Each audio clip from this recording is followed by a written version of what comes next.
Goodness gracious me, discursive questions and discursive topics come around so often, don't they? They really do. And this one is by very nature discursive because, well, we're going to be juggling a few things here. There's a lot of things to discuss. A lot of things to discuss because we are now longer from the Falklands War than the Falklands War was from World War Two. In that case, we are the longest time we've ever been in the service of aircraft carriers from a time when carriers were in ship-on-ship conflict at sea. I know that sounds strange, isn't it? Falklands War, was that what? Carrier conflict? Well, yes, there was the Vincent de Mayo on the side of the Argentines, their carrier in service, and it worked. On the decisive day, it had some issues and didn't manage to launch its aircraft, and the Belgrano ran into a submarine, but Vincent de Mayo managed to get away from them. But there was still carriers there, and it was still there was still preparing for fleet actions, and it was there was actually some naval combat. That's the closest we've got.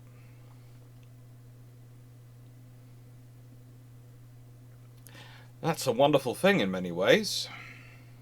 It's also a problem in others when it comes to designing carriers, because we've had some issues in explaining what carriers are for. I've seen that even in comments under some of the videos on this channel. Someone gave a beautiful retelling of, well, someone responded thinking it was they were commenting from the 1970s in terms of the Royal Air Force's claims versus CVO-1, that they could provide air defence to the fleet wherever they were from the land. But honestly, I could have said the same thing was said in the 1920s, the 1930s, the 1950s, 1960s, 1970s of course, but 1980s as well, even after the Falklands War. There are some people still trying to say it could have been done better, including one person who wrote a very interesting paper about how you could have had fighters operating from Ascension and that would have provided better air defence for the fleet over Falklands. I'm glad to say that person didn't belong to the Royal Air Force. That person also possibly cannot read a map or work out fuel consumption statistics, but we'll leave that to one side. Or the fact that the Ascension Islands airbase was overloaded with the aircraft it did have on it, and the supply aircraft and everything else flowing for it, and the search aircraft and all those things operating from it, and didn't actually have the capacity for it anymore because it wasn't designed for that. This is one of the problems when people bring up aircraft carriers versus air bases. If you think about how much you have to invest in an airbase to support and sustain modern aircraft, those airbases get very expensive very quickly, and then you have to protect them. And of course, if they're not in your own domestic territory, if they're on foreign soil, as it were, then, well, the government in charge there can have a different foreign policy to you and can go, actually, no, we don't want you to use them. Or maybe you've just put all the money towards putting a base in there, and then they go, actually, no, we're not renewing your basing agreement. Wouldn't be the first time that's happened. It would not be the first time that's happened. That a whole load of money has just been spent on a base and, oh, no, we're not renewing your basing agreement. Huh?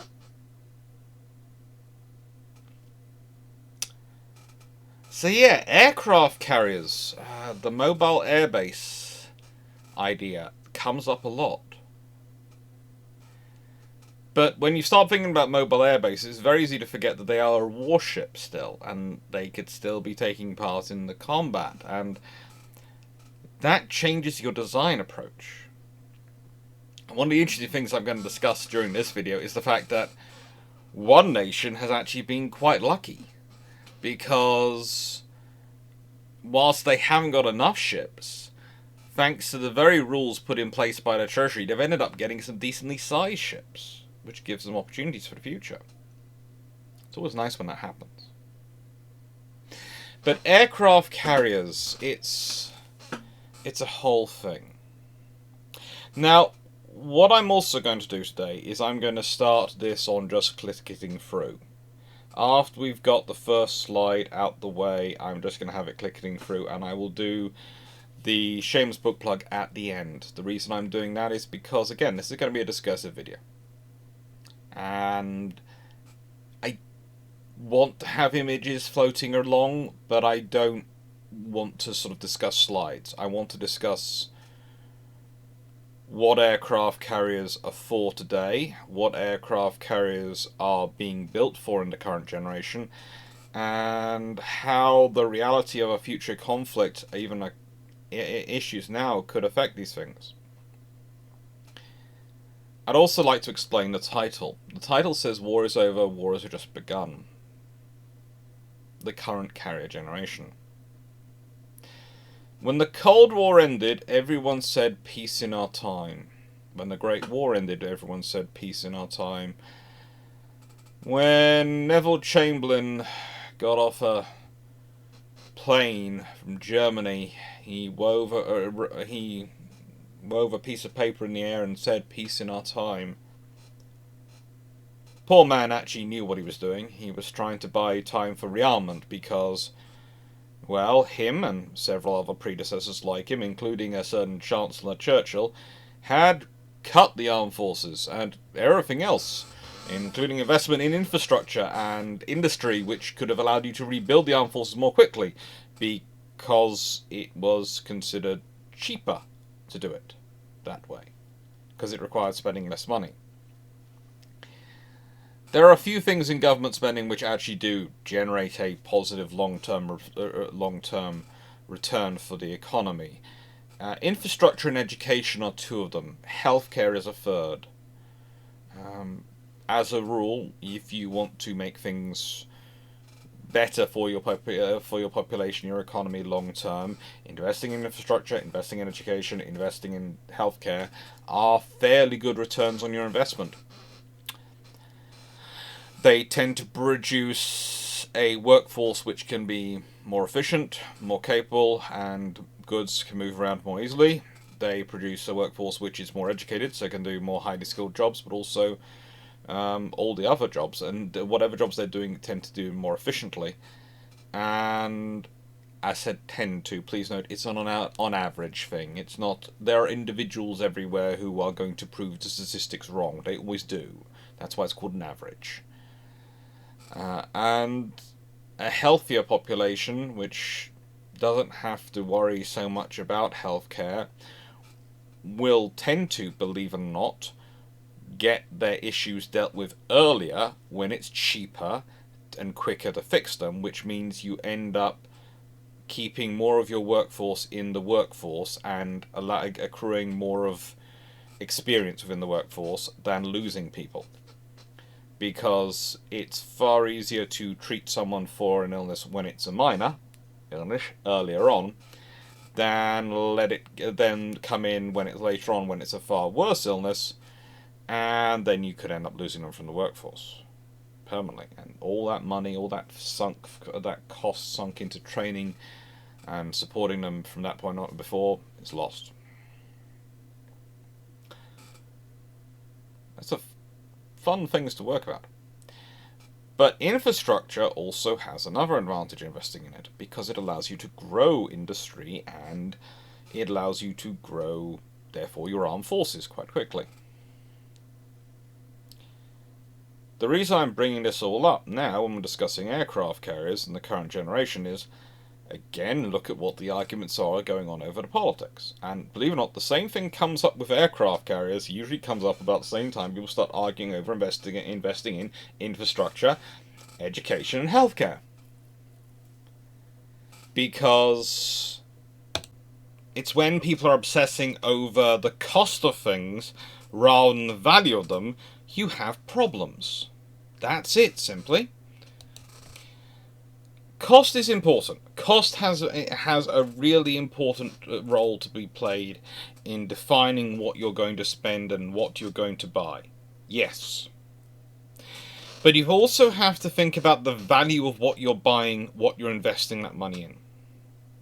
I have, as you can see behind me, just invested a lot of money in Kallaxes. I have done this for two reasons. One, because Kallaxes are great. IKEA, they really made a really good bookshelf when they made a Kallax. It's the square cubey ones with, that literally are literal solid blocks. Secondly, Kallaxes don't necessarily need to be tied into the wall. They get structurally more secure the more books you add into them, and therefore, for someone who has very heavy books and a lot of them, and needs to have bookshelves in the middle of the room, they make the perfect fit.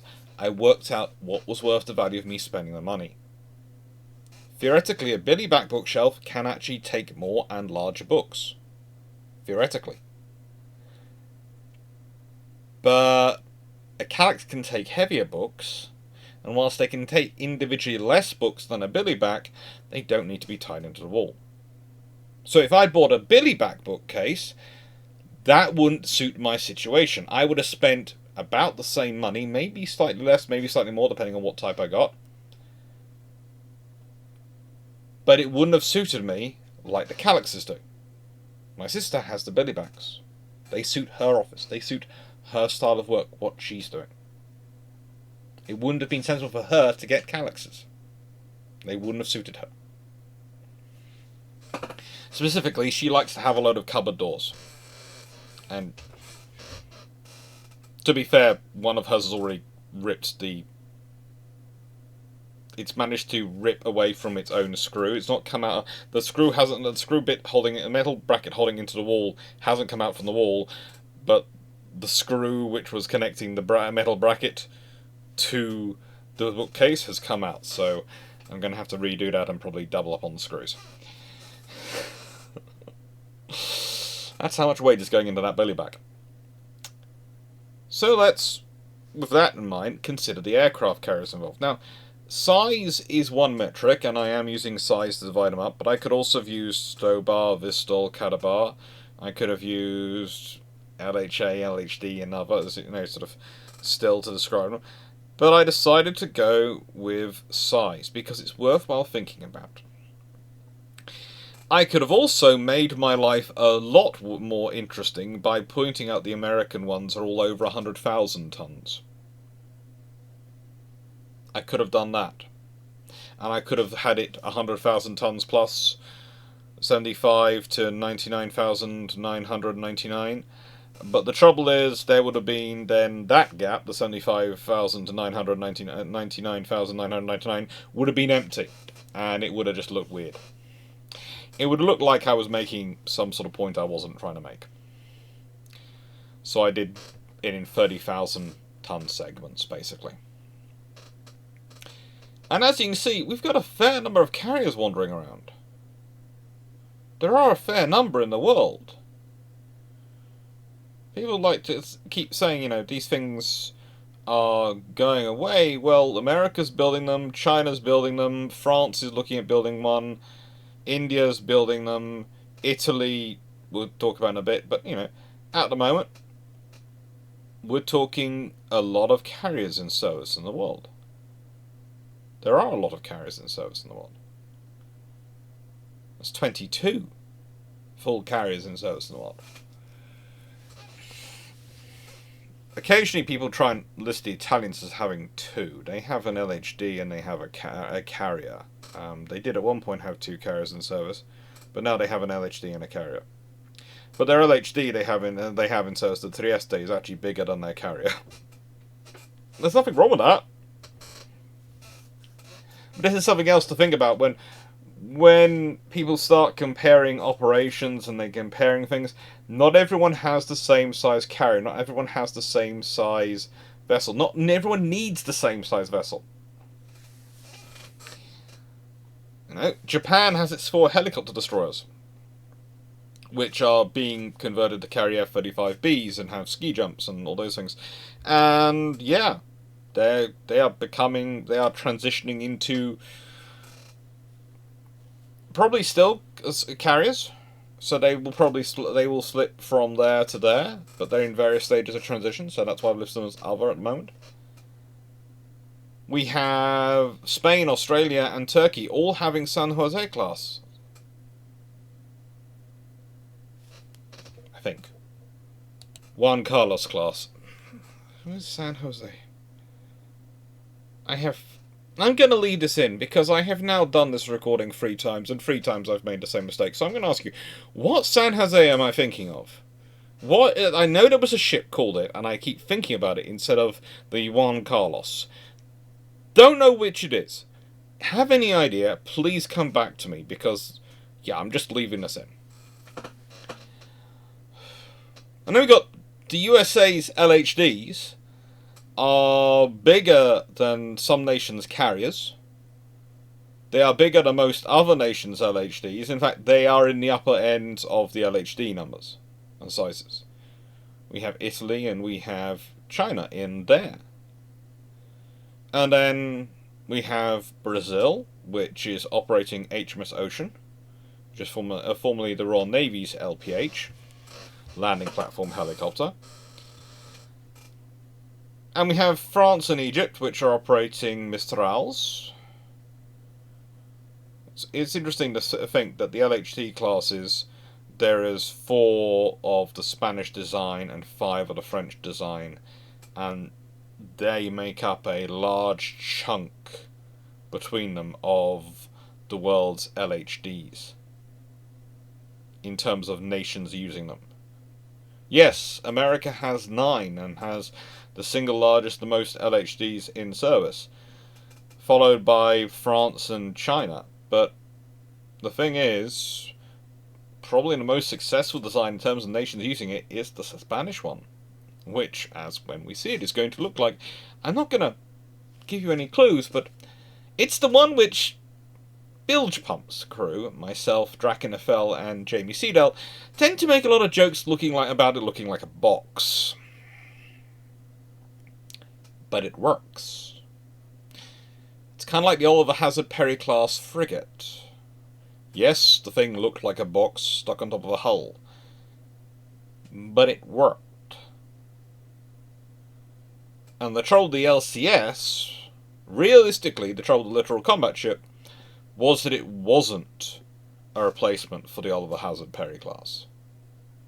That was the problem the US Navy found themselves with. For those. And similar things come about when you start to look at aircraft carriers. So this is the world. This is it in simple stats, laying it out. No pictures, no frills. I was considering using flags as the details instead of the letters of nations, but honestly, when I tried to do that, it mucked up my table, so I went back to the letters. It's boring and bland, but it gives you an idea of who's got it, and also why they've got it, when you start looking at the numbers and looking at what they need them for.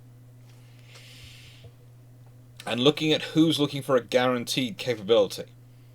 Because as I've said before, 1 is a white elephant. When you have it, great. When you don't have it, i.e. when it's in refit, training, working up, the wrong part of the world, you don't have it. 2 is useful. You have a capability, you have something. 2 is of value. 3 is an availability. You normally have 1 available for the operations you need. Either the one in training will be close enough to being ready to service that you can pulse it to where you need, or the one you have that's on operations will be actually in the right area, or be able to get to the right area. 4 is a capability. That means you will definitely have 1 available for whatever comes up. As long as it's only 1 problem at a time. But again, it's your size of nation. If you are a large enough nation that you are going to be dealing with multiple problems across the world, you will probably need more. If you're a nation which is only going to be dealing with things locally, regionally, you don't need that many. And that's the same also the reason that guaranteed capability is why when we're talking about strategic deterrence, we're usually talking about 4 ballistic missile submarines. You have 4 of them to guarantee one at sea. Because that guaranteed capability is important for deterrence. Now, if you consider carriers your conventional deterrence, i.e. your non-nuclear deterrent, and your highly visible diplomatic deterrent in a muscle, again, this has an interesting impact when you're looking at these numbers and you're looking at going, well, hang on, if it's important for a strategic deterrence to have one guaranteed at sea, if you're choosing not to do that, are you choosing that we don't have that protection? Because if you consider, Britain used to have 3 Invincibles and HMS Ocean, which is now for the Brazilians, so Britain used to have 4. So they used to have a guaranteed capability of at least 1 large flight deck at sea. Yes, one of those was not an aircraft carrier and couldn't carry Harriers, but they still had 4. That's 2.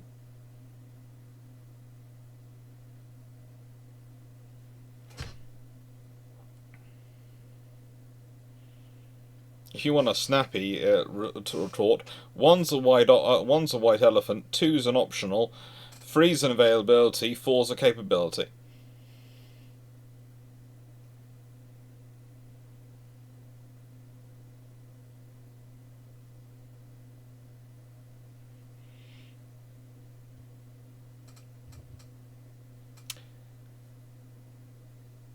This is what we have.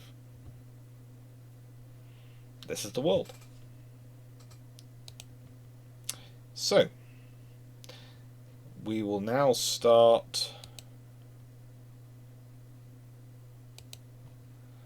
the lovely thing going. Hopefully, it will start flicking through behind me while I talk.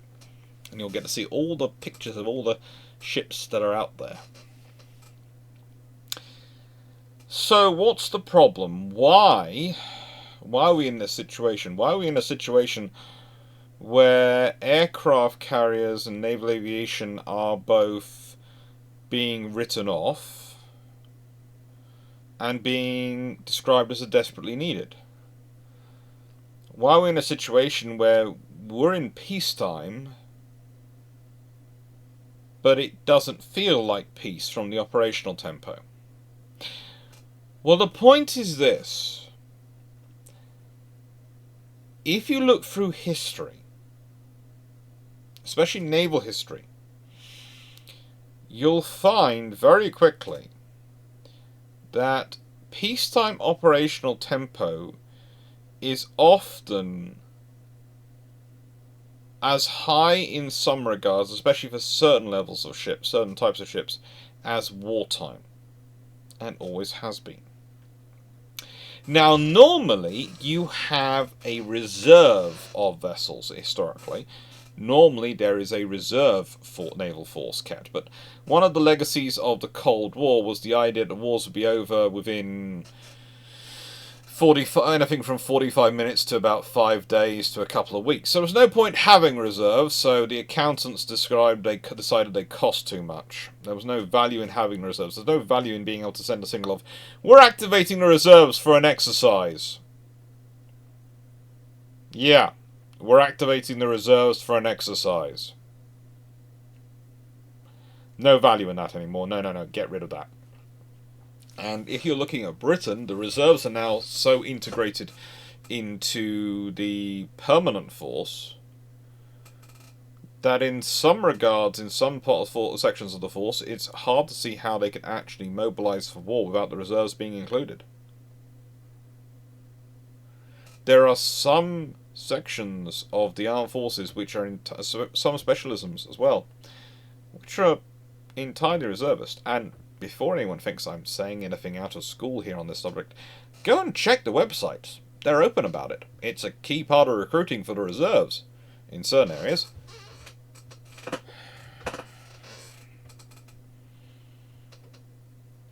But that's a problem. That is a problem. That's not something. That's something which sounds great when you're an accountant or when you're someone who's talking glibly about defence. But that's actually a problem when you start thinking more deeply.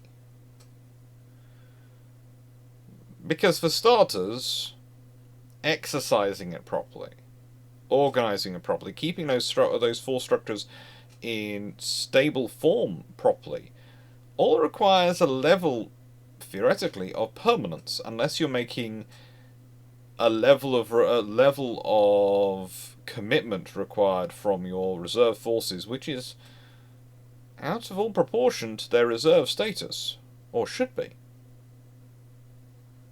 See? It's a floating box.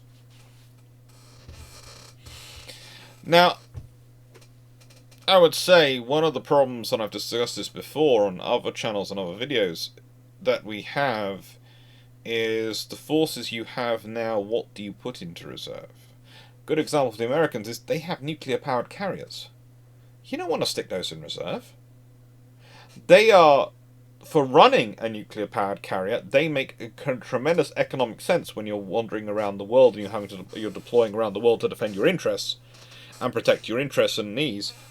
They make perfect sense being nuclear-powered. But you don't want nuclear carriers sitting just in reserve in a harbour, quietly humming away somewhere. They're too maintenance intensive. They require too many personnel. They're not like the Royal Navy's gas-powered carriers, which can be turned off, maintained by a skeleton crew and basically ignored, and when you want them to activate again, you can turn them back on again. That's the joy of a gas turbine. As long as it's maintained, it's happy. It's not running the whole time, wearing itself out. It's not using up its fuel the whole time. It's not requiring a huge amount of maintenance crew to watch it while it's sitting there in dock doing nothing.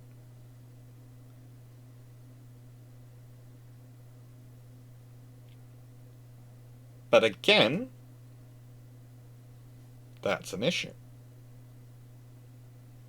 You could say that Admiral Zumwalt had plans and ideas of how to try and overcome this. He talked about medium carriers, sea control ships, all sorts of things. Well, realistically, when you start looking into their ideas, we're also about grappling with this coming problem, because the USN was heading, especially when the Nimitz class was coming in, more and more for the nuclear-powered fleet carriers, and some people are already asking questions of what happens when their service life ends, because we keep carriers in reserve. We need carriers in reserve if we want to be sensible, but then of course the accountant said you no longer need anything in reserve, which made everyone's life easier, because the accountant said so. And please note, there is nothing wrong with accountants here. The accountants are doing their job. They're exercising their skills as they are supposed to. They make their recommendations based on cost. That is what an accountant is supposed to be there for. Then the personnel from the armed forces and the academia and other people in the debate make their recommendations based on the value of things, and the ministers make the decision. If the ministers choose to listen to the cost over the value, then it's on the minister's fault. The accountants are just doing their jobs. And they're doing a hard job. Because it needs to be done.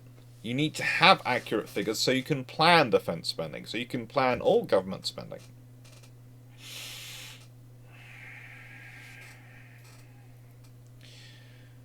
One of the interesting things we have coming on, and have seen more and more of a growth of recently, is the idea of carriers which are going to be mixed use assets. They're going to have crewed and uncrewed aircraft operating from them. Let's be honest, LHDs are becoming more and more popular. When, if you've ever played Carrier Command, one of those computer games where you have amphibious vehicles which go off, you have helicopter sort of like things which go off and strike things, and you have the carrier itself which has weapons, that's becoming more and more like what a large number of nations' aviation supporting ships are going to be like in the future. And again, that's not a bad thing. For a nation that is a medium power or a regional power or a minor power who needs some sort of asset that does the aviation role and also needs an amphibious warfare asset, etc., that represents a tremendous value for money procurement. It's very useful to have that, to have the capability that brings. It can make life a lot easier in some regards. But again, it's how many of them do you have? That's always the question.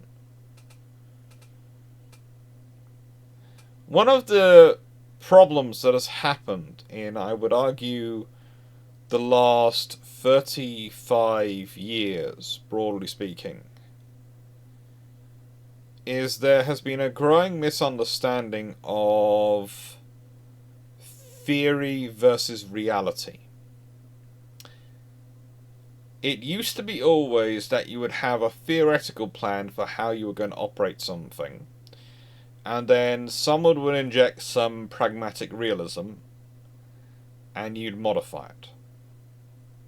We saw this with the British and their procurement of the Queen Elizabeth class. There was a study done, and it said Britain could maintain a carrier capability with 2 carriers. The Royal Navy was told they didn't care what size carriers they got, but they were only getting 2. There was no question of, can we get 3 40,000-ton carriers or 3 45,000-ton carriers instead of 2 70,000-ton carriers? No, it was, you're going to get 2. If you want 20,000-ton carriers, you're going to get 2. If you get 40,000-ton carriers, you're going to get 2. If you want anything bigger, you're going to get 2. So the Royal Navy went for as big as they could get through the Ministry of Defence, and even then, the Queen Elizabeths aren't the biggest design. They aren't the biggest one they could have got through. Well, they aren't the biggest one they would have liked, but they're the biggest they could get through. And that gives them options for the future, because a carrier's main limit on its life and its serviceability is how often you can replace the engines and the size of the hangar. And then the hull life. So it's engines, hangar size, and hull life. And honestly, hangar size is probably the most important, because that restricts your air group size and the size of aircraft you can put in your air group. And again, that's always going to be a basis of judgment call. Because is the larger, heavier helicopter, which can do more, better to have in air, but you can only have fewer numbers of them? Or is it better to have more numbers of the smaller, lighter helicopter that can do individually less, but then you're going to have more units to wander around with? Which is the better option for you? That's going to be a judgment call. That's going to be based on what operations you consider to be necessary and useful for you to do.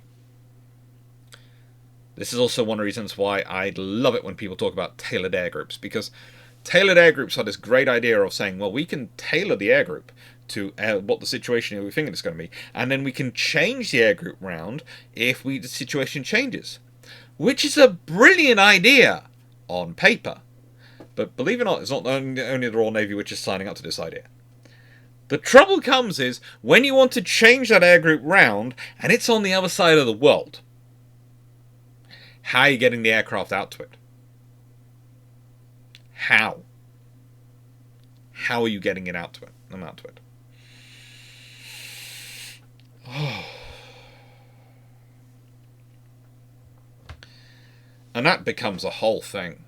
How do you get those aircraft out to it? Are you flying them over Allied territory? Great. Are you flying them over the ocean? Slightly more problematic. Are you flying them around the world over territory which might be neutral, which might not be wanting to give you overflight permission, because they might consider that condoning your military actions, and they might not be condoning a war. They might not agree with what's happened, but they also might have economic ties to the country that's done it and you're responding to. They might view you as the aggressor. There's a whole spectrum of problems which can come up with that. And then, of course, you have the other reality, and this is the one I call the Falklands War conundrum, where, if we remember correctly, in the Falklands War, HMS Hermes was rolled as a commando helicopter carrier. A commando carrier. And so Commodore Clarke, the Commodore Amphibious Task Group, thought A, she was going to be his flagship at one point, and B, she was supposed to be loaded with his helicopters. What actually happened was she was loaded with Sea Harriers, his helicopters were mostly offloaded to other ships, and the ones which were loaded on board Hermes were lost by various ideas from Rear Admiral Sandy Woodward, who got the carrier battle group. Now, I actually agree with Hermes being rolled as an aircraft carrier in that operation. It makes sense. But here's the thing. That was Britain when they had 2 carriers available. Hermes and Invincible. And they still rolled both as carriers with Sea King anti-submarine warfare and Sea Harriers. And that was their focus.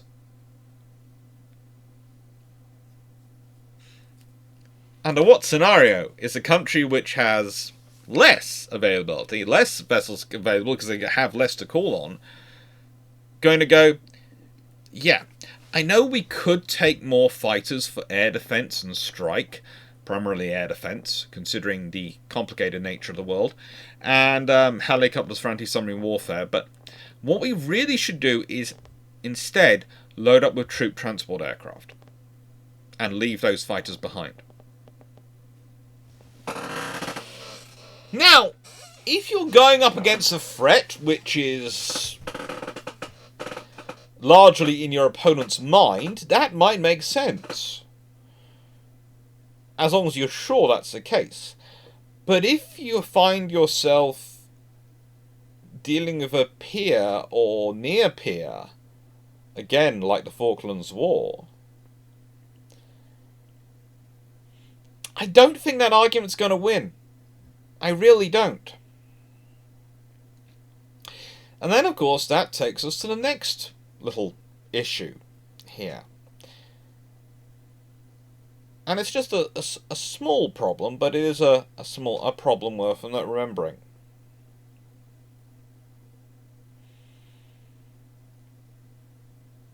Other nations getting involved. You might think you're not fighting a peer. You might think you're fighting someone who's woefully underarmed and woefully weaker than you. What will other nations do? Will they get involved? In which case, your carrier group, which is loaded up only with a sprinkling of fighters, could suddenly find itself dealing with a carrier from another nation, which is loaded up fully with fighters and strike aircraft. Are you going to change that air group round in the middle of a war zone? Soon enough? Quickly enough? Are you going to have to withdraw the carrier from the war zone to reload, to change its air group round? That's going to cause issues, to put it mildly. Especially if that happens, let's say, after you've already carried an amphibious operation and got the troops ashore. You now have to abandon your troops to go and change your air group round? And usually at this point is when someone goes, well, yes, but the submarines. Now, the trouble is, submarines have also been suffering a similar problem than as aircraft carriers, although there's been another complication those, because there's also a force multiplication effect going on where more people are buying submarines. There are more submarines in operation, in more nations operating submarines and nations planning to operate submarines. They're mostly buying SSKs, that's diesel-electric submarines, which are, I usually describe them as mobile minefields. That's what they are in modern warfare. They haven't got the strategic mobility or high speed or time underwater that a nuclear submarine can bring in SSN. But they are, wherever they choose to be, they disappear because they're actually quieter when they're not moving than a nuke boat. They are. They become not even little voids of noise in the ocean. They become one with the ocean. They make so little sound that the sound of the ocean covers them when they really, really want to do so. Very, very intriguing.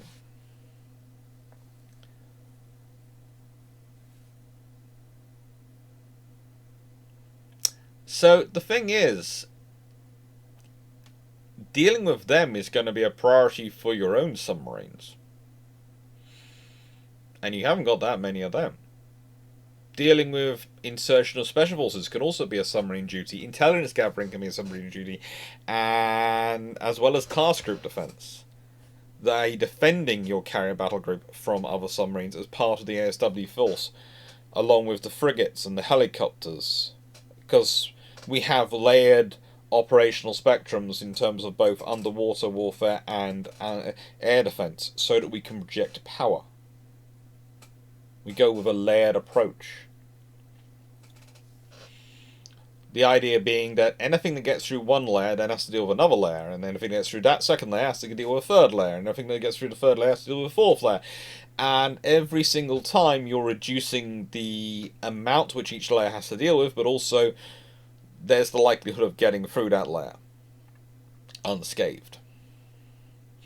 And usually at this point, these days, someone brings up the goes, well, you know, they're just going to launch a hypersonic and it's going to smash through the whole way through the layers. At which point, I tend to remind people that anti-ship ballistic missiles and ballistic missiles, anti-ballistic missile operations and anti-satellite operations have been a factor of naval warfare for a long time. Very fast, very large missiles heading at warships have been a factor of naval warfare for about the last 60-ish years.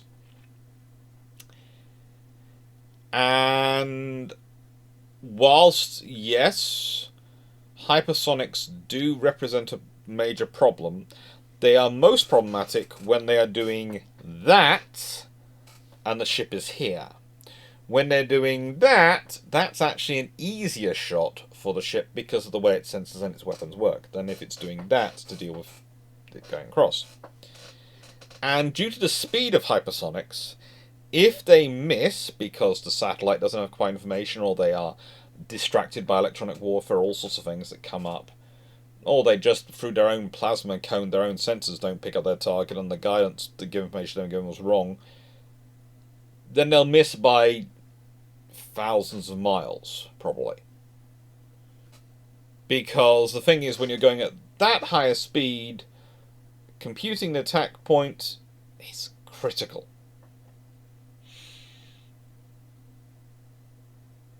Now, this doesn't say they won't hit. Please note, at no point am I saying any of this stuff is invulnerable, and aircraft carriers are not. One of the key points when we're designing aircraft carriers is their survivability, and again, this is an advantage when you're a larger ship. You tend to have more survivability built into you, because you have more compartments. You have more space to spread out the firefighting damage control systems. You have more ability to absorb that impact and sustain yourself. It's not to say you won't receive damage. That's not to say that some ships won't be lost. They will be. This is the reality of warfare. I'm not sure where the idea started to come about that ships had to be invulnerable or you couldn't do operations. I don't know who started that idea, but that's never been the case. Life happens. War happens. Ship happens. These phrases are all apt, but the point is, war is dangerous. Both sides are actively trying to kill each other.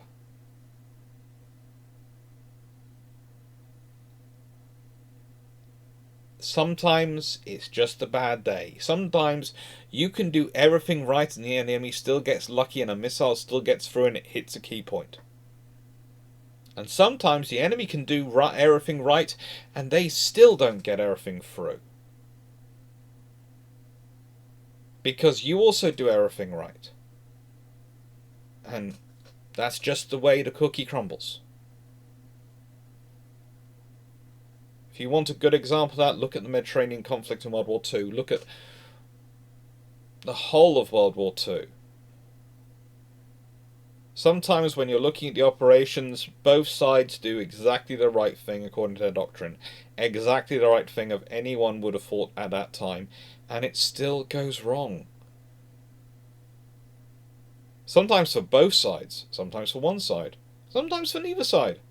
They both go away with neither having lost anything. The amount of engagements which result in a 0-0 is obscene.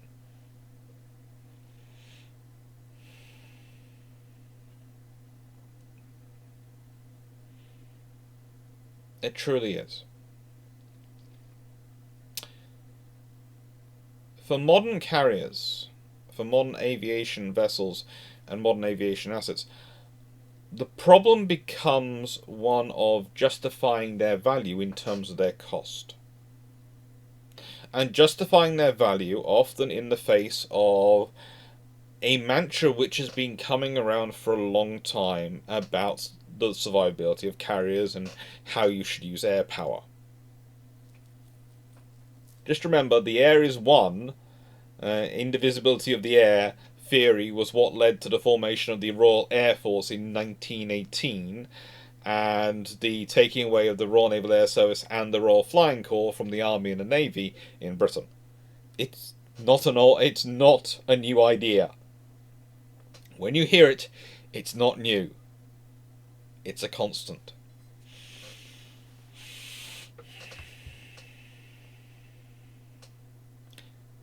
With all that, though, they are being justified. Ultimately, they're being justified because of their utility. If you want to do amphibious operations, you need helicopters. If you want to do anti-submarine warfare operations, you need helicopters.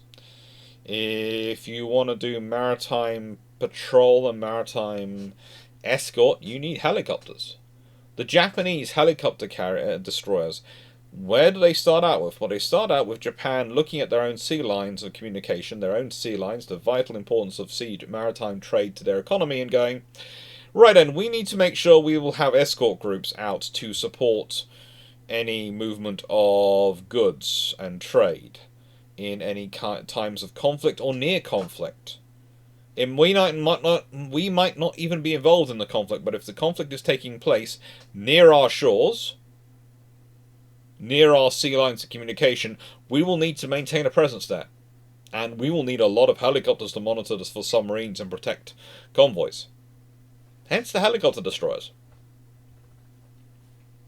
that are now slowly transitioning to aircraft carriers. They make sense. If you're Italy, you're looking at your commitments. You're responsible as part of the southern flank of NATO. You are responsible for a lot of territory in terms of maritime territory. You're responsible for a lot of Italy itself. And having naval aviation assets is useful in all those scenarios. Italy is one of the few countries which maintains not... It's difficult to really describe them as LHDs or LPD, landing platform docks or landing helicopter docks. They're very small LHDs, which are literally for disaster relief. They have some baby vessels which are for literally disaster relief. They're really cool vessels. They're really capable.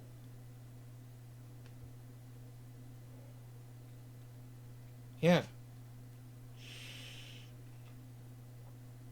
And it makes sense with the Italian coastline. For France, they're a really interesting nation because they have 3 Mistral class LHDs, which reflect their global commitments, and they have the Charles de Gaulle as well. So they technically have 4 aviation ships, so they always have something available that they can send. Once in a while, it's an aircraft carrier, which is a Catabar aircraft carrier, the very best aircraft carrier you can find. The Billy Back bookcase of aircraft carriers. It's got everything you need. But the trouble is, it is only one. It's nuclear powered, though, so it's really cool and really high status, and it gives France the image and the diplomatic status they want.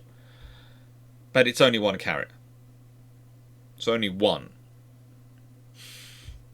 It's had issues with its availability, and it's often the French have found themselves in times when they've really needed an aircraft carrier, they've only had a Mistral available. But still, the Mistral's not bad. Mistrals do well. And for Egypt, having two of them is a great investment. They have the sewers, they have all sorts of interesting areas around Egypt in terms of close neighbours, with piracy and other conflicts going on, that frankly, those vessels are assets. They allow them to be able to reach out and touch. Reach out and deliver support when they need to, aid when they need to, firepower where they need to. And that's ultimately what an aviation ship is for. It's to allow a nation to reach out and affect another. But I started off this video discussing power at sea and warfighting at sea. And there was a reason I brought that up. Because that's the thing we have the least current experience from. We have a whole lot of theory, a whole lot of exercises. But as the exercises of the British Royal Navy, which were very extensive in the 1920s and 30s, showed, they said that it was okay for destroyers not to necessarily have high-angle guns for their main armament or dual-purpose guns, because no one really targeted the destroyers in exercises. Forgetting that in exercises, the pilots don't actually fear getting killed, and so they're going to go for the highest status unit for the glory of it. In wartime, the high status unit is surrounded by a ring of destroyers. If you sink a destroyer, no one's going to be upset with you. If you attack a destroyer, no one's going to be upset with you when you go home. Exercises can deliver plenty of false positives because of the bias of the people involved. Because they're seeking glory. Exercises get really scary and deliver strange results when you have people in them who decide that rather than seeking glory, they're going to fight like they would fight an actual war.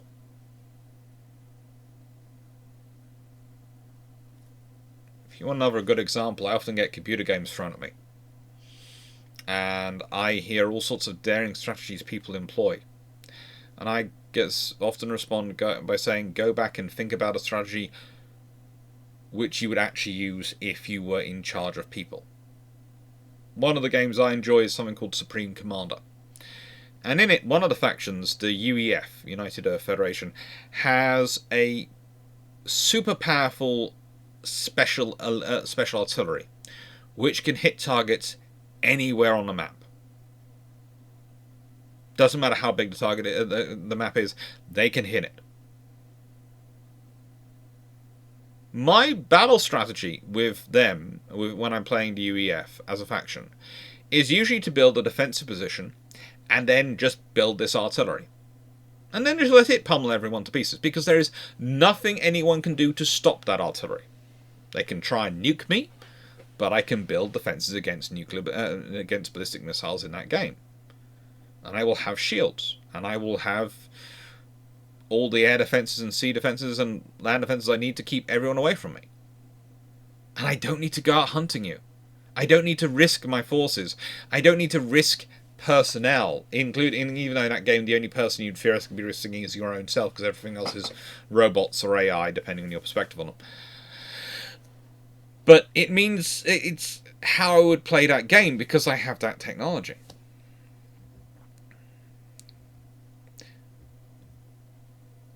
That's realistic. I've had this conversation with other gamers before when they go, well, no, but you can win the game more quickly if you do this, this, this. And I go, yeah, but why would I? That's risky. I might lose that. I might lose that. There's no way I'm going to lose this. It's boring. It's not a challenge for me strategically to fight you, or tactically to fight you. The only thing I have to do is make sure I can defend my position until the artillery is hammering you. That's all I have to do. But it works. Now, why am I bringing up a computer game in this discussion? Why am I bringing that into the strategy discussion? Because that's the way some people are looking at the current carrier debate on sea battles, but especially when they're talking about potential conflict in the Pacific between America and China. But let's be honest. The Chinese are building quite a few carriers themselves, and quite a lot of other vessels themselves, because, frankly, even if those missiles are a threat, that's one of the reasons why you have a layered defense process, but also, the carriers are still useful. Yes, there are threats to them. There have always been threats to them. There have always been people trying to sink them. But they're still useful, so you still build them.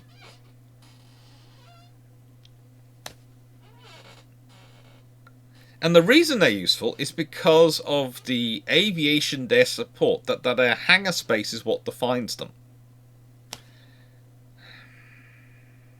Now, the Chinese carrier force is a real growth industry.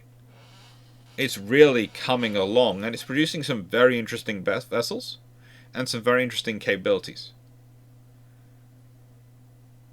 And to an extent, that's because China is building from scratch. So they haven't got tradition, they haven't got existing commitments, existing force structures, they haven't got existing equipment structures that they have got to, still they've got to maintain so much as they are building up new stuff. Which might explain how they've grown so quickly. But also could also explain some of the discussions that are currently going on about what's a likely combat scenario.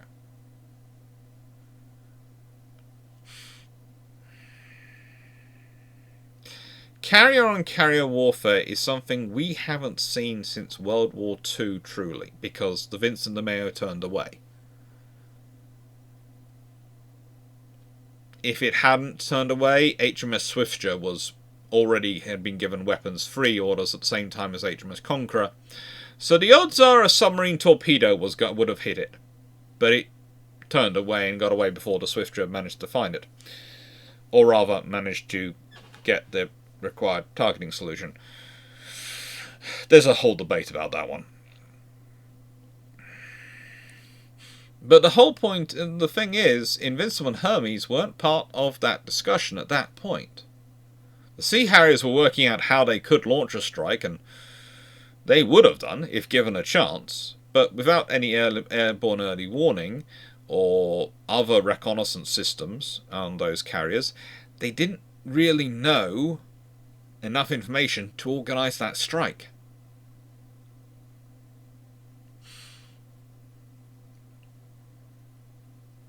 At that point. That could have changed quite quickly as well, once the reports came in from the submarines, but we'll leave that to one side. So we have to look back to World War II for carrier-on-carrier conflict. And the trouble is with World War II is that, again, delivers some false positives because of the style of carrier conflict you engaged in. Both America and Japan, fighting in the Pacific, were waging a very all-or-nothing war. They had a similar naval aviation doctrine. I've discussed this with videos on their doctrines from World War II period, so please go look at those doctrine videos before you start sort of expecting me to do a massive explanation in detail here of the doctrines. But both of them concentrated quite heavily on the alpha strike. The best way to win a fight was to take out the enemy before they could take you out. And so they concentrated a lot on the sword and less on the shield, in terms of their operations, in terms of their capabilities. And the Japanese, very much so. The Americans, slightly more on the shield than the Japanese. But that also, to an extent, reflects their positions, and reflects the fact that Japan had an honest belief that, and a knowledge that they could not out-infrastructure America. So they could not outbuild America. So they needed to secure a military advantage by destroying as much as they could, pound for pound. So they had to go offensive. They had to throw everything in offensive, because that was their only chance. Their only chance.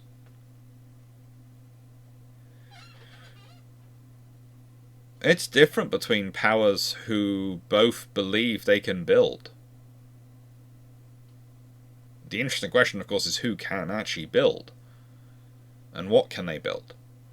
But It's a different scenario. It's a very different scenario. And so the information you get from World War II might not be the correct information. You have to ask yourself, was that truly a peer fight? Or was it someone who was wanting to take down someone who was bigger than them and more powerful than them as best they could?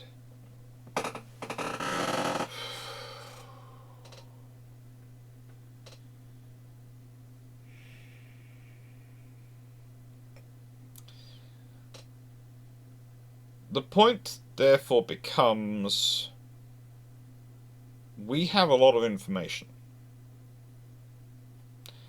When you're building a carrier, when you're conceiving a modern carrier's operations, when you're working it through, you have to decide what fits you. And you have to look at the information and see what do you think best serves as information for you. You have to make value calls on all that information available, all the information we have from exercises in the Cold War, all the information we have from watching other operations around the world, all the information we have from World War II and the interwar exercise and all that sort of stuff. We have to put all that information together and go, which of this is relevant to me? Which of this makes sense to what I want to do? And which of this, therefore, should I listen to when making decisions about the design and construction of my carrier? And even then you might get it wrong.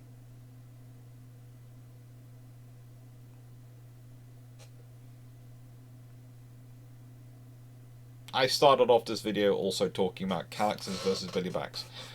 And believe it or not, although I have to say they haven't managed to get through the spam filters because they keep putting the person who keeps putting swear words in them. But some people believe that I'm wrong. They think I should have gone for the Billies the whole way through. And the person who thinks most I should have gone for the Billies is my sister. Because from her information on her situation, the Billies make the most sense, and she's presuming that applies to me. It doesn't matter if I apply. It doesn't matter what I say to her. She's sure I'm wrong.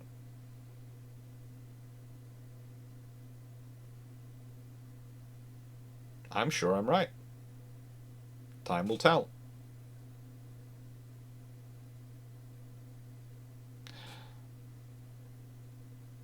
The question then, therefore, is how do you know if you're right? Well, ultimately, we never know if we're right, do we? All humans suffer from a level of imposter syndrome. I have to say, whilst I'm incredibly comfortable with who I am, I'm not always incredibly comfortable with some of the positions I find myself in, because mentally I don't think I should be there. It's kind of like when you realise you're no longer the youngest person in the room by default when you turn up into certain rooms and go, oh, I'm not. When did that happen? It happens. Life happens.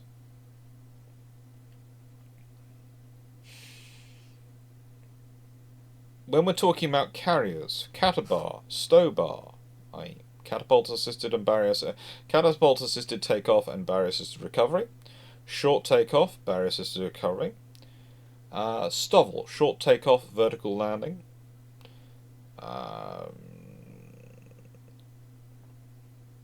Something which now people are trying to call stall, short takeoff, rolling landing.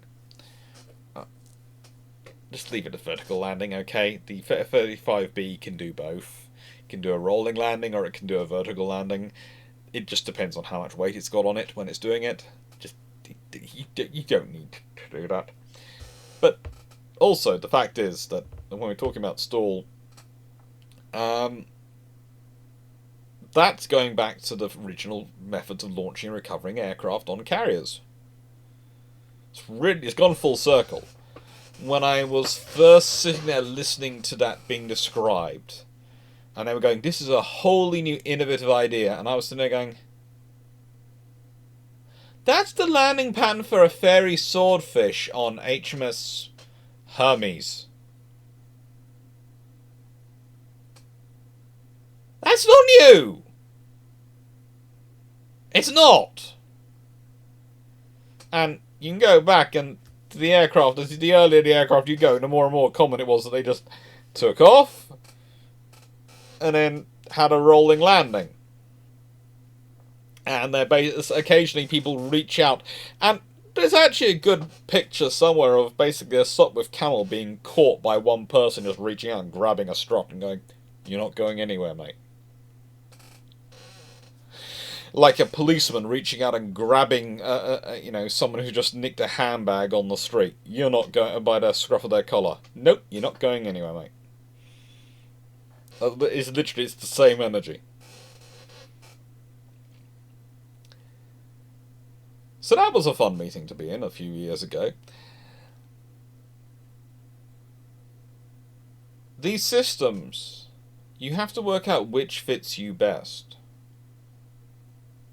And why it fits you best. And why it fits your needs. What is the gold standard for everyone? This is the French Catabar Charles de Gaulle. Now, here's the thing. The Mistrals, they don't have ski ramps. They don't carry fixed-wing aviation. But if they all had ski ramps, and the Charles de Gaulle had a ski ramp, then and rather than Catabar operations, so it was a Vistol carrier, then they could all operate the same strike aircraft, theoretically. And whilst the Mistral would operate fewer, that would give them an option of having those fixed-wing aircraft operate from those ships should they need to.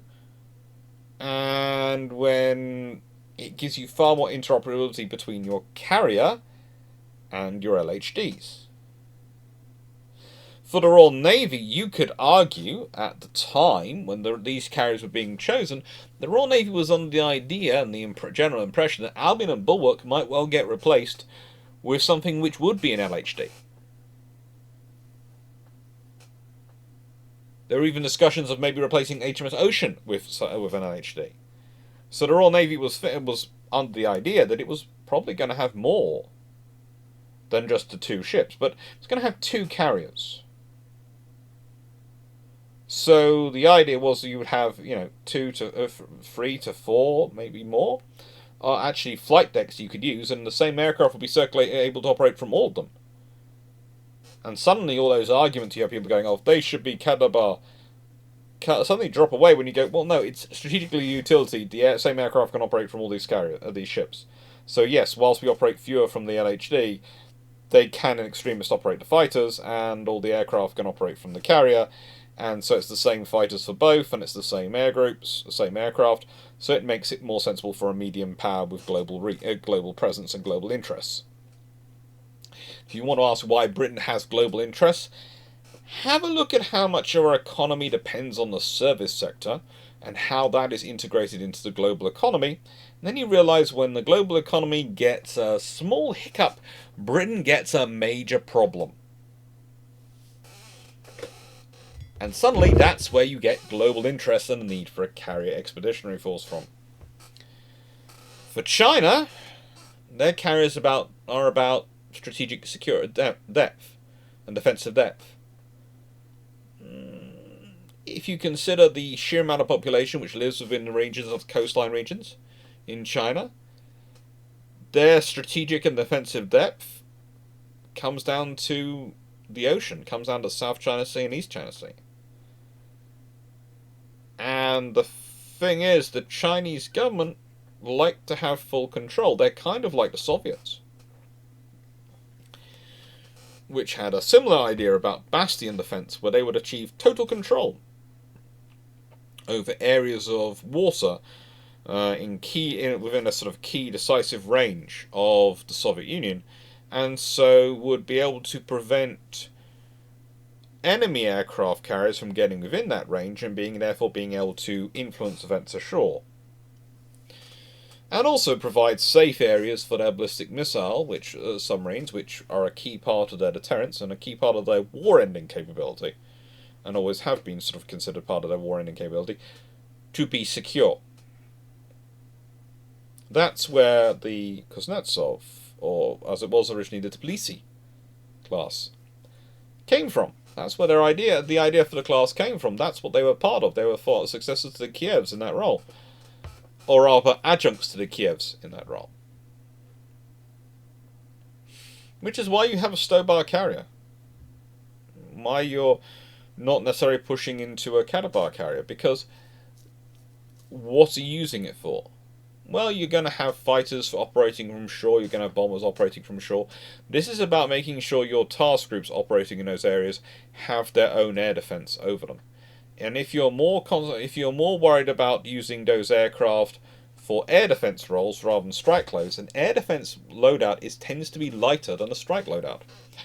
And the dirty little secret that sometimes gets forgotten about ski ramps and short takeoff operations is that you can actually launch aircraft more quickly than catapult aircraft, because you don't have to recycle the catapult. You can just arraign the aircraft on deck and just go, go, go, go, go, go, go.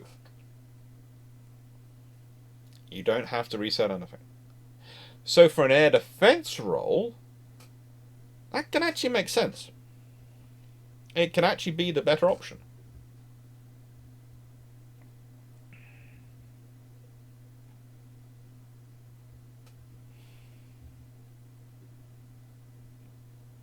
So, there have been silences in this. There have been pauses. As I search for the right word, I have my notes on my side, and I think I've ticked off most of those points without causing myself to wander into areas where I'm revealing information I'm not supposed to, or where I've got disjointed too badly.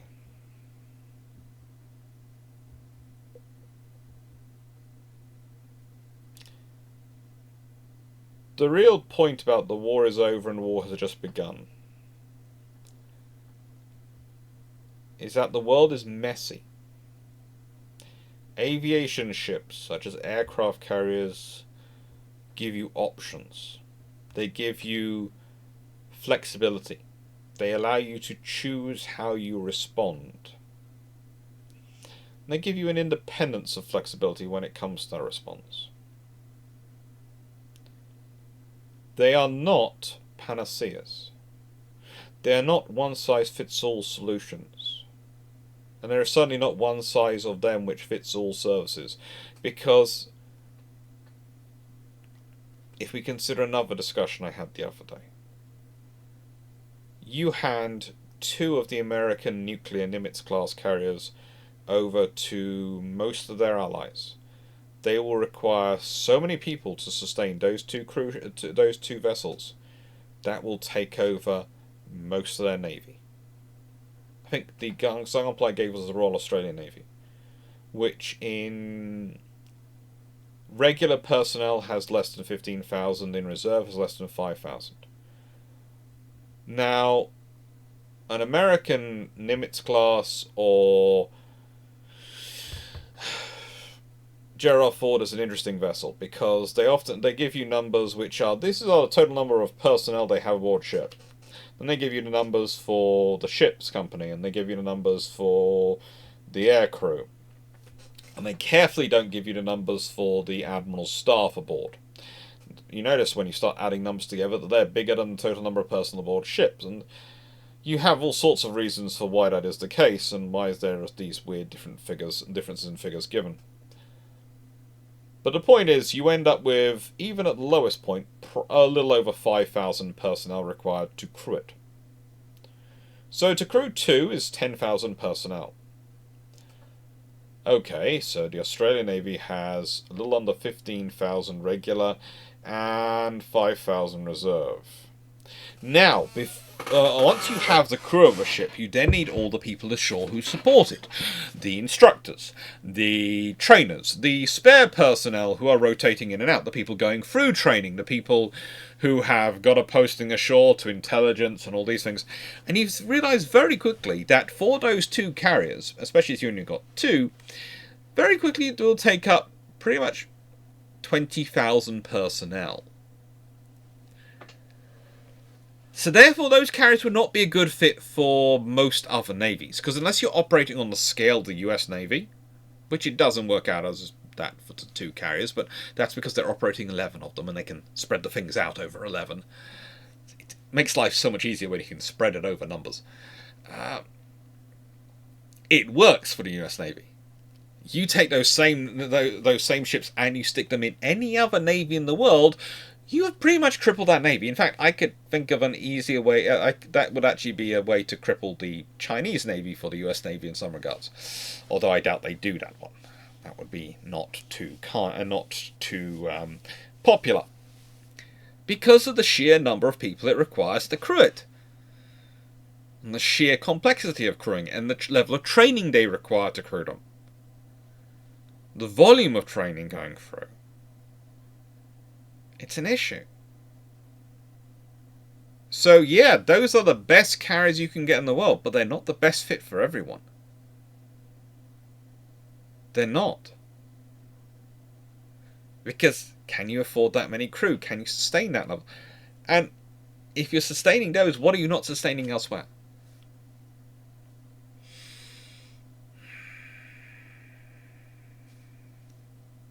And it's the same when we get into the LHDs. The Juan Carlos class are absolute bricks. I much prefer the Trieste of the Italians, but there is a difference going on. There is a very big difference going on once you start looking at them. You realise that the Juan Carloses are 26,000 tons and they require about 260 odd crew and 170 air wing. They can carry up to 900 troops realistically. The Trieste, she has 460 crew. She can carry up to 1,000 marines plus personnel. And she displaces 38,000 tons fully loaded. So she is 12,000 tons heavier. 12,000 tons heavier.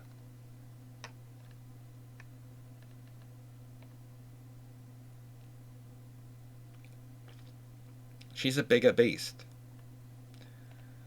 And so then when you start thinking that and going, well, what kind of dry docks do I have? Do I have to build new dry docks to support this vessel? Do I have to... how much pier space have I got? Because is she longer? Because they are overall 245 meters in length, the Triestes. The Juan Carlos, again, they are 230 meters in length. 231, let's be honest. Now, 14 meters doesn't sound much, but then if, let's say, you're operating 2, that's 28 meters. Nearly an extra 30 meters of wharf side. And if you've got that, fine. If you haven't got that, that's construction work. And that's building that for a very large vessel. And that's also meaning that you're going to be building up structures, let's say, instead for dealing with a combined total of a little over 50,000 tons, a combined total of nearly 80,000 tons. And that's a lot more displacement to deal with on the pier side.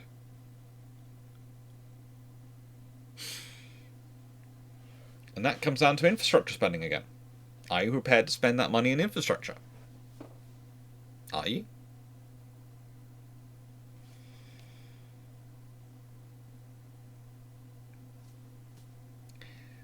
The point about a lot of this discussion and a lot of this information, and before I do a little shameless book plug before I get to what I'm going to use for summary and conclusion, the point about all this information and the way it's come round is that these arguments all interconnect. You cannot pick to spend in one area and not in another. You cannot say in the same breath, I want to spend on defense and I don't want to spend on education, because where are you going to get the people for your defense if you've not got education? You cannot spend on defense and not spend on infrastructure. You probably need to spend on healthcare as well, because again, You don't want the people in your armed forces going off on a run worrying about the people at home. You don't want them to worry about when they get home if they're injured. You don't want them to worry about all these things that can affect them. So that's why these debates start to interact with each other, and this is why carriers and the future of conflict and the realities of conflict should also be brought into these debates. And the future of defence procurement should be brought into these defence debates, because you have to think about that as well. You have to think about it. Maybe investing in the infrastructure so that your ship, you've got more dry docks that your aircraft carriers can go to. Might that also be good for your economy by allowing other people to use those dry docks for maintenance of civilian ships and merchant ships? That can be a useful thing. That can help provide employment in key areas. That can help grow the number of people who have the skills you might need to support your fleet in future.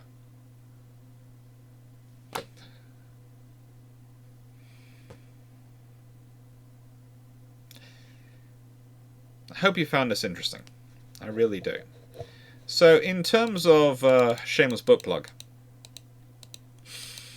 as you all know, hopefully by now, I'm a British academic. And I have just moved house, hence the calyxes all around me.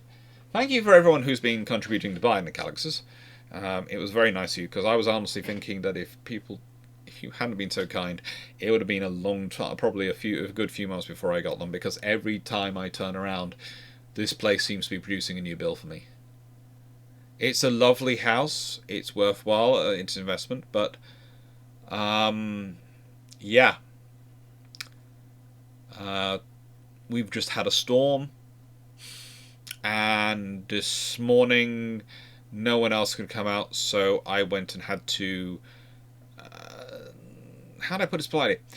The fence which goes along the wall at the back of the house to make it high enough that our poodle and Corky cannot jump over the wall to go into the fields behind the house, the farmer's fields, which we feel the farmer would probably not appreciate two dogs using his field as a lovely extension to their garden, had blown down into aforementioned field, so it had to be picked up, propped up in front of the wall, and some rapid fencing off and organisation done, which was really fun. Still recovering from pneumonia, I have to admit, it was a joyous exercise in I've got to keep doing this, got to keep doing this, got to keep doing this. It's all done. Mildly collapse. I was okay. I just sat in this chair for a good solid 2.5 hours afterwards going, I was supposed to be recording now, not happening. need to rebuild the energy levels. Yeah, so thank you everyone for your support. And the other joy of being a British academic, as well as the joy of moving house and all those things, is that your promotions and your hiring, which are decided in October pretty much every year, are based on how well your book sales are doing. So, this is why I advertise my book, because not only thanks to your support am I able to do naval history and do this channel and do all this stuff where I get to talk about history to all of you, and have got some lovely calyxes to help me get my books out, I'm also able to advertise my book, which is something I admit other academics can't do, but I'm going to be getting Brewshits back to its normal at some point soon when I'm feeling better. So I will be advertising other people's books, so I won't feel too bad about it, especially in time for Christmas. I will start in October at some point. We'll start going back to regular Brewships, where I will start going through. These are books you might want to consider for Christmas. For the naval historian in your life, the history lovers in your life, these are some good books. I've had a conversation with Pen and Sword and a few others. Hopefully going to get some books delivered soon. More books. Any wonder I need a lot of bookshelves. The main way we get promoted is by book sales. So, as I said, I advertise my book. Thank you very much to everyone who's bought it. I hope you enjoyed it, and there are going to be more coming soon, and thank you for your kindness. Thank you for your support. It means the world. And honestly, when I was deciding what picture I was going to use as my summary, ultimately, it could only be one of these. India is one of the most interesting situations you can talk about when it comes to the future of carriers. They are currently in their own program of carrier construction. This vessel is an entirely domestically produced vessel. Entirely domestically produced. They are a growing power. They also sit astride world economic superhighways in terms of the ocean. Their sea lines of communication are critical to their interests. And sea lines of communication do not only cover the physical movement of goods these days, they also cover the huge, colossal, massive, economically, not just the economic third rail, the economic, if you damage it, you cause so much trouble, it's gonna cause governments to have nightmares for the next couple of centuries, underwater cables. Yeah. Despite the best efforts of Elon Musk and Starlink and various other systems which are attempting to be similar to it, and despite the fact that Starlink does offer better upload and download speeds in Cornwall than apparently BT Internet, which is what I have, 99.999% of world information on the internet, and that's exchanged every day, goes undersea, uses underwater cables. Their data capacity is far, far greater. Far, far greater than satellites. Than the cumulative of all the satellites. This means that when we're considering things like economic exclusive zone and sea lines of communication, we cannot just consider fishing grounds. We cannot just consider what mineral resources and what fossil fuels and other things are underneath the sea or underneath the seabed. We also have to think about the things which run along the seabed.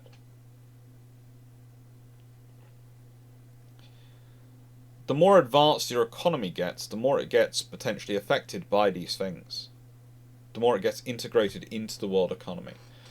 There is this really strange belief that globalization is something new. The world has always had a global trading network. There have always been goods moving around the world. Yes, that hasn't always extended to all the continents seamlessly. And there have been periods where continents have been trapped off from one another, or have only had very irregular contact. But for a large chunk of human history, and you can argue it's definitely since Renaissance era, but you could argue a fair bit earlier than that, the world has been pretty much constantly connected.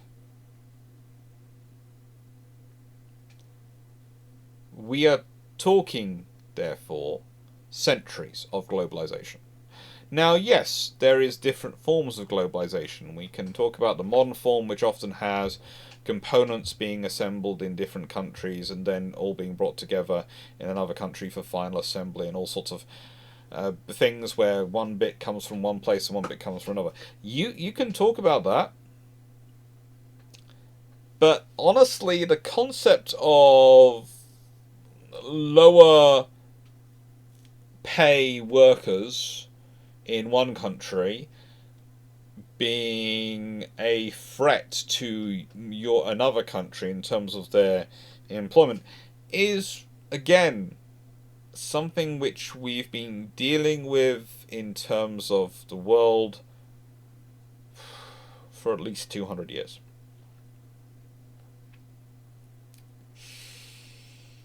Usually, the argument is made it's a quality versus quantity judgment, and if you can make the quality argument for your workers, you can often get the wages, as long as the quality is required by the customer. There's a interesting thing, but also there's a question of can the quality be afforded by the customer? All these thorny subjects. But the reality is, any nation of any size starts to have to worry about the sea. It has to start to worry about the world's oceans. And for India, which sits in the Indian Ocean, astride the massive amount of trade going from Asia to Europe, and even to America in part, but most of the stuff from Asia to America does not go the long way round. But sitting astride all this trade, all this goods, they have to be very careful about how they maintain stability in the region, how they maintain stability at sea. And this is where their carriers come in. Because on one side they have the Middle East and East African piracy. On the other side, they have the piracy that often plagues various parts of Southeast Asia, and they also have the South China Sea, which is a potential conflict zone again, because of the various claims of powers in the region over various territories. For India, this is not a scenario they can ignore.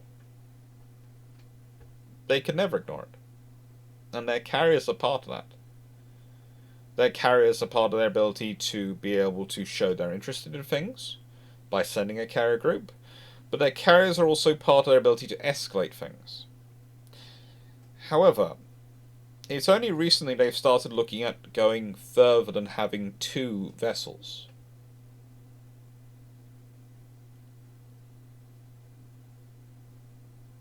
It's only recently they've started looking at it because it's only recently that they've noticed the tensions are getting enough that it's worth it.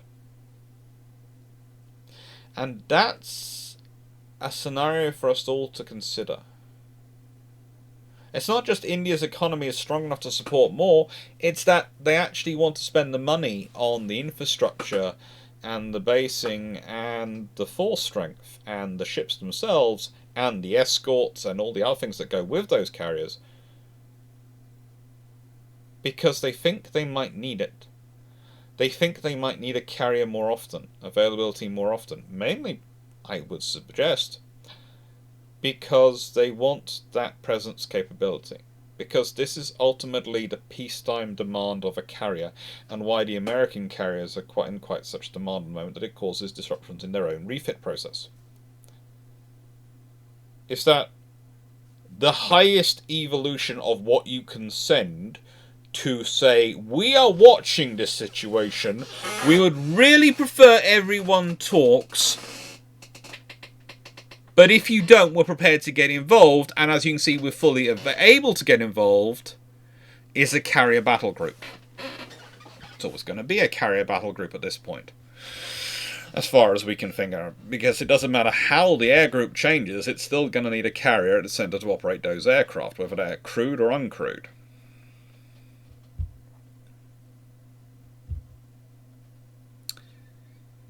Now, you can say that nations are, these days, lack other options other than a carrier battle group. If we think about it, even America doesn't have a level between sending out the Burkes, which are often their standard presence in a regime, their Arleigh Burke destroyers. There is nothing really higher other than sending out a carrier battle group. You could say, well, we can send multiple Burkes to do a visit. You can, but that's not really giving you extra presence, is it? Extra image. It's just yeah, we sent more of them that we already have in the region. It doesn't differentiate it. Certainly no one else really does have that level of capability. And this is a problem for carriers, and that's the final problem I'm going to give you. And I hopefully are giving you enough food for that I'm going to probably skip giving you a question this week on this video. The final problem we have for carriers in many ways is they're in much too much demand, because there is nothing between that regular escort and that carrier. Whereas you think in the last time we had such a multipolar world emerging, we're talking about the 1910s. You could send a battleship. Battleships could go solo to places, or you could send a battle fleet. You would also have armored cruisers, and you'd have light cruisers, and you had all sorts of variations on levels you could send to show your escalating interest in a scenario without running the risk of maybe sending in too much presence and maybe causing something to happen out of fear, because nations, they react out of fear far more often than they react out of anything else. That's a problem. Now, you could say by sending a carrier group, you're showing how much power you're willing to commit, so therefore you're both giving them fear, but you're also showing, look, can you take this? If you can't, don't get involved. So you're putting a ceiling on it as well. But it also means you're turning up with a sledgehammer when you didn't need, when having the sledgehammer in your arsenal is already known. You didn't need to bring it with you. But you don't have any options. Your options are sledgehammer or picture frame hammer. Or picture nail hammer. Not anything in between.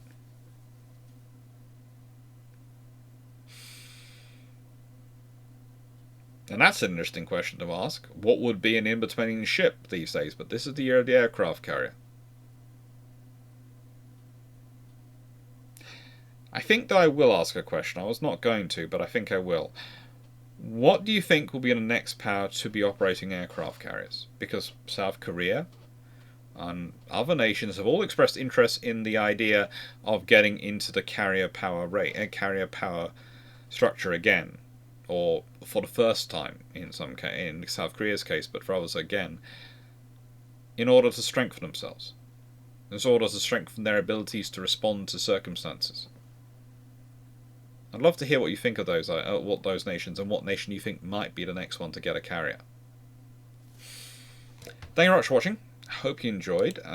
We have got the pneumonia recovery schedule. This was the last of the Tuesday videos, which was delayed by it, and we've got David T's alternate history sort of thing. It's a naval heritage one. It's not. Not really sure if it's alternate history really. It's just which 3 scrap ships from any time place would you wish to have seen preserved. I've got about 15 ships in that list, so it's going to be Alex's top 15 of what he would like preserved. Honestly, it's actually what I've done is I've divided it up into sort of different areas of ship types and what I would like to see seen preserved from each of these areas. So you can sort of consider them, and then the 3 I'd like to see preserved most of all. Hope you enjoy, and thank you very much for watching. Thank you very much for your support, your kindness, and what have we got coming up after that? Well, still got all those calyxes to buy. So many calyxes. So many books, but so many calyxes. After all that, we have got Conception, Operation, Conclusion of the Kuznetsov class next week. That's next Tuesday's video. Anyway, thank you very much for watching. Hope you enjoyed and hope you found it interesting. Take care.